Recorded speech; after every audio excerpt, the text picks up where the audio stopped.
বলা হয় সাধারণভাবে এটা আসলে একটা অভ্যুত্থানের সরকার। অভ্যুত্থানের সরকার মানে হচ্ছে যে এটা দল মত নির্বিশেষে সবার সরকার, যিনি দল করেন তারও সরকার, যিনি দল করেন না তারও সরকার। তো ওই জন্য আমরা আসছি আমাদের একটা দায়বোধ থেকে। আমাদের ভাই বোনরা যাতায়াত করবেন, দূরে যাবেন, গ্রামে যাবেন, বাড়িতে যাবেন, পরিজনের সঙ্গে ঈদ করবেন, এই যাত্রাটা যাতে কষ্টের না হয় সেটার জন্য আমরা চেষ্টা করব। তো এখন ঈদ যাত্রা মানে কয়েকটা জিনিস গুরুত্বপূর্ণ। একটা জিনিস হচ্ছে যে ট্রেনটা সময় মতো ছাড়া। তো আমি খোঁজ দিলাম যে সবগুলো ট্রেনই সময় মতো ছেড়ে গেছে। আরেকটা জিনিস হলো আপনারা দেখবেন যে আমি গতবার যখন এখানে এসেছিলাম তখন এখানে অনেক ময়লা ছিল। তো আমাদের ওই যে মেঘনা গ্রুপ থেকে ওনারা কতগুলো বিন দিচ্ছেন এবং এর ফলে আমরা এখন দেখতেছি যে এখানে পরিচ্ছন্নতা অনেক বেড়েছে এবং আপনারা সবাই কিন্তু ওই যে যা কিছু ময়লা সেগুলো বিনে ফেলবেন, এগুলো আমরা পরিষ্কার করব। এরপরে আমরা আরও দেখছি যে বেশি ভাড়া আদায় করা হচ্ছে কিনা। তা আমরা একটা দুইটা ওই যে সায়দাবাদ বাস টার্মিনালে আমরা দুইটা জায়গায় আমরা একটা জায়গায় গ্রসলি আর একটা জায়গায় সামান্য বেশি ভাড়া দিচ্ছে।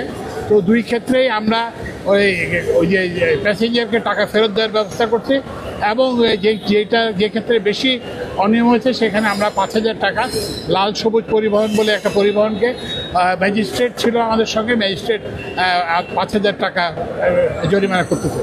তো আমরা আশা করি আপনাদের সবার সহযোগিতার এবং আমাদের সঙ্গে এবং যেহেতু আমাদের এটা সবার সরকার সেজন্য এখন কিন্তু এটা রেলওয়ে মন্ত্রণালয় কিংবা সড়ক বিভাগ এরকম হিসেবে আমরা কাজ করি না। আমরা এখন সরকার হিসেবে কাজ করি এবং সরকারের বাইরেও যারা বেসরকারি খাতের পরিবহন মালিক, শ্রমিক সমিতির যারা নেতৃবৃন্দ, রাজনৈতিক নেতৃবৃন্দ সবার সঙ্গে আমরা একযোগে কাজ করতেছি যাতে করে সবার এই যাত্রাটা ভালো হয় এবং আনন্দের হয় এবং তারা হয়রানির মুখে না পড়েন এবং তারা যাতে বেশি ভাড়া দিতে না হয়। স্যার, আপনি চাঁদাবাদ ঘুরে দেখলেন, স্যার কমলাপুরে ঘুরে দেখলেন, এক কথা কি আমরা বলতে পারি যে এবার ঈদ যাত্রা স্বস্তির হচ্ছে? হ্যাঁ, আমি এখন একদম 100% তো বলা যাবে না, কিন্তু মানে আমরা বলবো যে আমরা খুব একটা যাত্রীদের কাছ থেকে খুব একটা বড় ধরনের অভিযোগ পাই। মাননীয় উপদেষ্টা গতকালকে রাতের দিকে আমরা দেখছি যাত্রীর চাপ বেড়েছে কয়েকদিনের তুলনায়।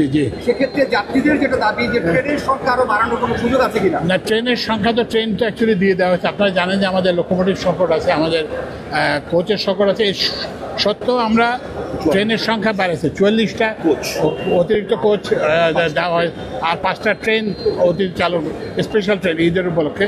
তো এইটাই আমাদের ওই যে সীমিত সামর্থ্য এবং আমরা আশা করতেছি আরও নতুন কোচ আসলে আমরা আরও এই ফ্রিকোয়েন্সি এবং ট্রেনের সংখ্যা বাড়াতে পারবো।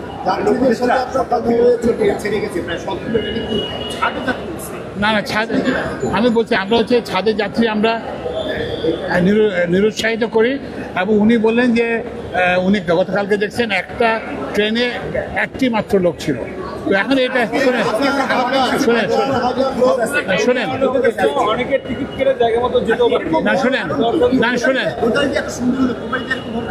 এটার কারণ হচ্ছে এখন আপনারা ধরেন একটা লোক ছাদে উঠলো, আমরা কিন্তু নির্দেশ দেওয়া আছে যে ছাদে কোনো উঠবে না, কিন্তু এখন এখানে আবার একটা মানবিক দিকও আছে। আপনি যদি এখন নির্যাতন করেন, যদি তাকে জোর করে নামান এবং সে যদি নামতে না চায়, তাহলে আপনারাই আবার সাংবাদিকরা বলবেন যে করা হচ্ছে।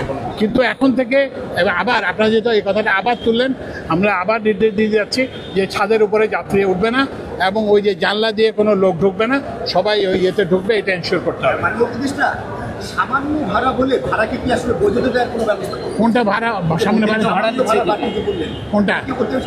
না, কোনো বৈধতা দেওয়া হয় না। সব ক্ষেত্রেই টাকা ফেরত দেওয়ার ব্যবস্থা করা হয়েছে এবং যেখানে গ্রস ইরেগুলারিটি আছে সেখানে 5,000 টাকা ফাইন করা হয়েছে। কি বলে যে মোবাইল কোর্টের মাধ্যমে ফাইন করা যায় এবং শুধু সেটা না, এরপরও আবার ওনারা তো ওখানে আছেন সকাল 8টা থেকে রাত্রি 11টা পর্যন্ত মোবাইল কোর্টের ম্যাজিস্ট্রেটরা আছেন, ও তারা আবার ওখানে যেয়ে দেখবেন, আবার যদি অনিয়ম হয় আবার ফাইন করবেন। ঠিক আছে, এবং অতিরিক্ত ভাড়া কিন্তু ফেরত দেওয়া হয়েছে সব ক্ষেত্রে।